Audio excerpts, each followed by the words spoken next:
السلام عليكم ورحمة الله وبركاته، ازيكم يا حبايب قلبي عاملين ايه؟ يا رب دايما تكونوا بخير. قبل ما نبدأ الفيديو عايزين نصلي على الرسول، اللهم صل وسلم وزد وبارك عليك يا حبيبي يا رسول الله. لو انتي أول مرة تشوفي القناة أو تشاهدي الفيديوهات بتاعتي يا ريت تشرفيني وتنوريني بالاشتراك وتفعلي زرار الجرس على كلمة الكل عشان يوصلك منا كل جديد. ولو انتي متابعاني وبتتفرجي على قناتي وتعجبك فيديوهاتي يا ريت ما تنسيش اللايك.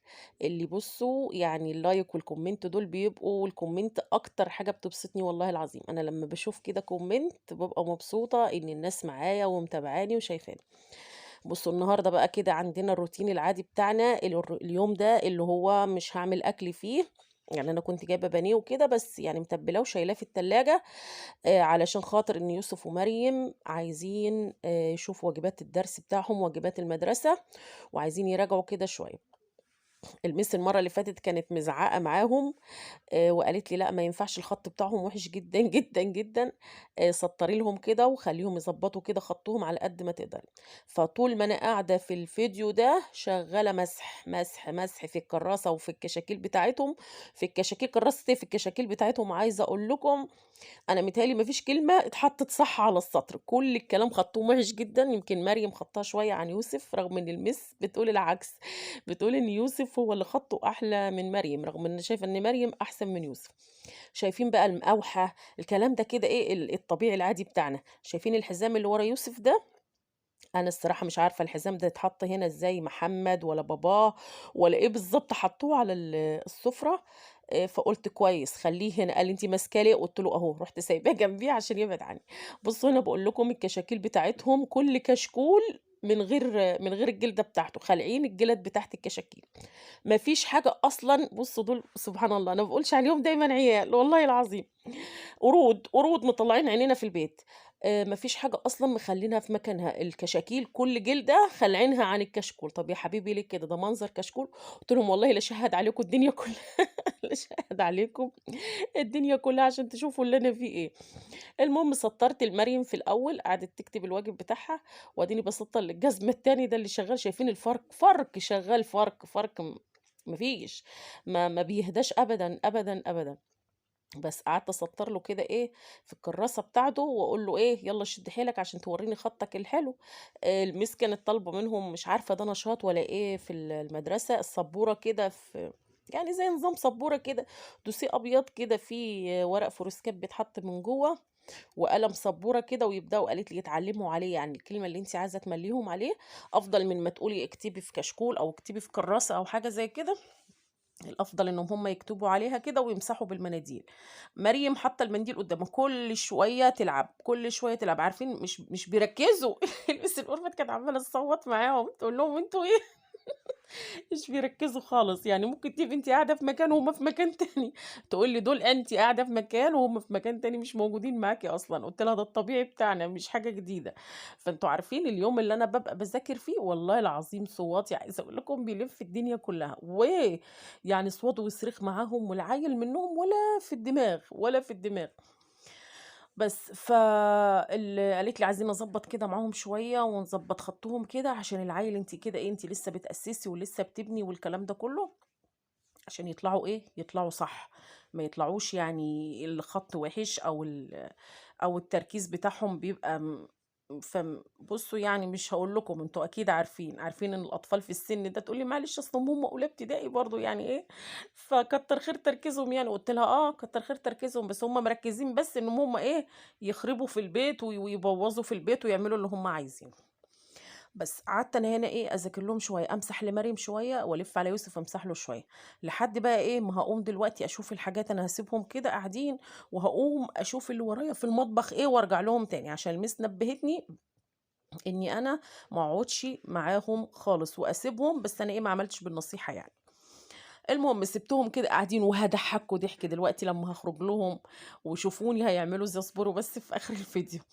ماشي، بس قُلت أنا إيه، هاقوم كده أشوف اللي ورايا، كان عندي أهو بُصّوا قام يجري أهو، قام كان عندي شوية حاجات كده إيه، حاجات بسيطة يعني كده إيه، هاعملها في المطبخ. أنا زي ما قُلت لكم إن أنا كنت عاملة بانيه في اليوم ده، فكان متّبل وكان موجود في التلاجة، ما فيش غير إن كان هنعمل سلطة وبطاطس محمّرة جنبيه وخلاص، ما كناش برضه هنعمل مكرونة. المهم كان عندي هنا الفلفل ده يا بنات اللي أنا كنت قايلة لكم عليه، الفلفل ده عايزة أقول لكم إن أنا جايباه من يوم الجمعة، ما لقيتش الفلفل اللي أنا عايزاه. أنا باحب أخلِّل الفلفل والخيار في البيت أوي، أوي، أوي، فوق ما تتخيّلوا. أمّا الليمون لأ، الليمون ما حبيتهوش الصراحة، كان خلِّلته بس كان حادق كده وما عجبنيش، مش عارفة ليه. بس، فأنا باحب أكتر حاجة الخيار والفلفل، هُم ما بياخدوش وقت، الخيار تاني يوم بكتير أو تالت يوم بتلاقيه زي الفل. بس، وباحب الفلفل، الفلفل ممكن يقعد له حوالي 3، 4 أيام، بس أنا باحب فلفل البيت. ما لقيتش يا بنات الفلفل اللي أنا باقول لكم عليه اللي هو العريض الأصفر ده الطويل، ما لقيتهوش، لقيت اللي هو الفلفل الحامي اللي هو اسمه القرناقوطي ده لو أنتم تعرفوه. ما رضيتش بيه الصراحة، ده حامي وما حدش هياكله، ما هيبقى صعب كده في أكله وهيبقى حامي أوي، فيبقى بُصّوا حرام إن أنا أساسًا أخلّله. قُلت خلاص أنا هاجيب، مش فاكرة جِبت نُص كيلو والّا كيلو والله ما أنا فاكرة، من الفلفل اللي هو البلدي ده مع الخيار. عايزة أقول لكم والله العظيم أنا كنت جايبة 3 أكياس خيار، يمكن شُفتهم في الفيديو علشان خاطر التخليل. يوسف ومريم بُصّوا لمّا كانوا ما يلاقوش حاجة يلعبوا فيها، والله العظيم كانوا يجيبوا الخيار من التلاجة يقطّعوه في أطباقة وبعد كده يروحوا رامينه. والله ما وراهم بُص ما وراهمش غير المصايب، مصايب بس. المهم غسلت الفلفل وكانوا كام خيارة كده كبيرة، خدتهم غسلتهم برضه معاهم عشان أنا باحب الخيار أحطهم في قلب يعني البطرمان مع الفلفل. ماشي، وكان هنا البطاطا البيضا اللي أنا كنت جايباها اللي باقول لكم عليها دي، قعدت إن أنا أغسل كده طلّعتها بالمرّة، قُلت أغسلها وأشغّل عليها فرن البوتاجاز بالمرّة كده خلاص الكلام ده أنا جايباهم من يوم الجمعة والنهارده الخميس، فبكرة الجمعة التانية خلاص كده كانوا خلاص هيبتدوا يتبلوا، والحاجة لمّا بتتساب الصراحة في التلاجة بيبقى طعمها مش حلو. بس قُلت كده ولا كده بإذنك يا رب الجمعة أنا هانزل أجيب حاجات برضه، فأطلّع بقى الحاجة دي هي واخلّلها يعني، والبطاطا خلاص أغسلها كده، بحيث إن أنا لو هاجيب حاجة يبقى طلعت الحاجة القديمة وتيجي الحاجة الجديدة كده على نضافة يعني، ما تبقاش في حاجة هايصة ولا زانقة التلاجة ولا حاجة، لإن أنا زي ما باقول لكم أنا ما بانزلش غير لمّا أحس إن التلاجة بتاعتي خلاص فينيتو فضيت، ما بانزلش غير لكده. بابقى عاملة حسابي جايبة الخضار بتاع الأسبوع بتاعي وكده، يبقى موجود معايا أسبوع. غسلنا البطاطا، كنت فاتحة طبعًا فرن البوتاجاز من قبليها، تمام. وهاحطهم دلوقتي في فرن البوتاجاز كده زي ما أنتم شايفين، وبعد كده هاشوف هاعمل إيه. بُصّوا يا بنات، هنا كنت باعتة محمد جايب لي طبق بيض، كنت محتاجة طبق بيض يعني في البيت وكده، أنا باجيب الصراحة ممكن أجيب نُص طبق ولا حاجة، فقُلت له: "لأ إحنا بدل ما كل يوم نجيب مثلًا مش كل يوم يعني كل ما ينقص نجيب بالنُص طبق وكده، لأ هات لي يا ابني طبق وأنا أشيله عندي هنا في التلاجة أفضل أو في درج يعني ضرفة من ضرف المطبخ من فوق." رغم إن أنا من الناس اللي ما بتحبش البيض يخش التلاجة يا بنات، لإن إحنا أساسًا في الشتا والبيض لمّا بتحطيه في التلاجة هنا بُصّوا حسيت إن في بيضة ماسكة كده في الطبق ما رضيتش أشدها، قُلت لا تتكسر خلّيها للآخر. ودي طالما لازقة كده يبقى في بيض مكسور فيها، يا إما هي مكسورة ولازقة في الطبق.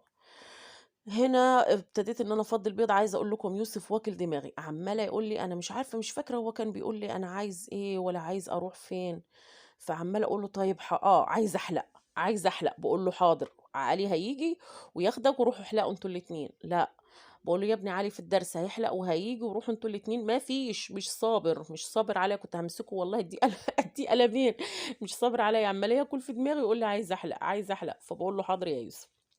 بس جبنة كرتونة وفضّيتها كده في العلبة بتاعتها دي، الصراحة في الضرفة دي فما لقيتش، ماشي، فركنتها ركنتها كده على البوتاجاز لحد ما أفضّي لها مكان بعيد عن إيد العيال، لإن الحاجة لمّا باحطها في البيض لمّا تحطيه في التلاجة وتيجي تطلّعيه تسلقيه بيروح مطرشق على طول في المَيّة. بُصّوا بقى البطرمان ده بتاع عصير، أنا كنت جايباه العصير في رمضان كان معاه كام كوباية، 3 كوبايات وما استعملتوش.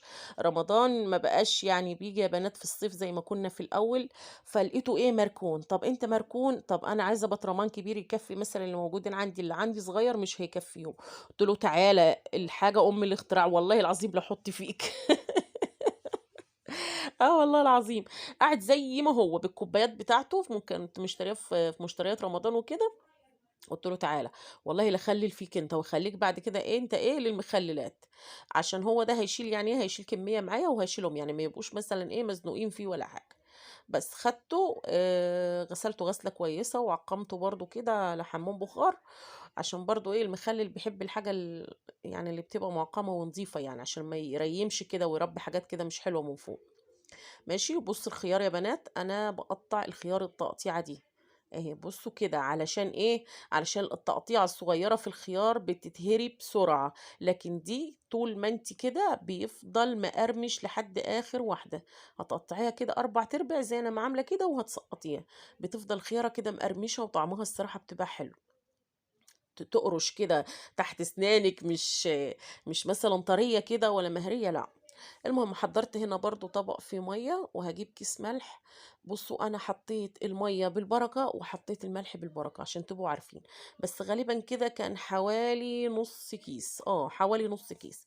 تمام. دوقي برضو انت زودي معلقة بمعلقة كده ودوقي المية بتاعتك، لقيت المية الملح بتاعها كويس خلاص كده تمام وزي الفل. لا محتاجة تاني زودي. طيب هنا بقى حبيت ان انا احط لهم شوية خل، الخل حلو جدا برضو في المخللات بس ما يكترش. حطيت حوالي ربع المج يا بنات خل، اهو ربع المج خل. وهكمل بعد كده ايه بالمج ميه عليهم في البطرمان. الميه اللي احنا قلبنا فيها ايه، اللي احنا قلبنا فيها كده ايه نص كيس ملح. تمام. لو انت وصلتي معايا لحد هنا ما تنسينيش باللايك. عايزين الفيديو ده يترفع انا بوريكم ده، استنوا بس هتضحكوا دلوقتي اصبروا. اصبروا بعد ما اشوي كده البطاطا واخد حتتين ليوسف ومريم هوريكم كانوا بيعملوا ايه. استنى انا صورتها لكم والله علشان تشوفوهم. ما حبيتش ان انا اختم الفيديو على كده، لا، حبيت ان انا اوريكم. بصوا رجيت كده البطرمان شويه، هسيبه بقى كده وبرده بعد ان شاء الله بعد ما يستوي لما اكون عامله اكل ولا حاجه هوريه لكم. هفضي بس بقيت كيس الملح كده في علبه الملح، وهلم بس كده الحاجه، شلت ازازه الخل وهلم الميه والحاجه. بصوا بقى لما شافني، بصوا لما شافني رفع الكتاب ازاي على وشه رفع الكتاب قال بيذاكر المذاكرة بُص مقطّعة بعضيها معاه هنا كانت البطاطا استوت، اللي أنا كنت خايفة منه من الراجل، قُلت له: "عشان ما تنشفش مني في الفرن في حتت نشفت مني عشان هي رفيعة." قُلت لهم: "والله لا أصوركم." بُص مسك الكتاب بيذاكر والمذاكرة مقطّعة بعضيها عشان قُلت له: "كمّل وأنا مش موجودة." الفيديو بتاعنا خلص، يا ريت ما تنسوناش باللايك والشير، أستودعكم في رعاية الله والسلام عليكم ورحمة الله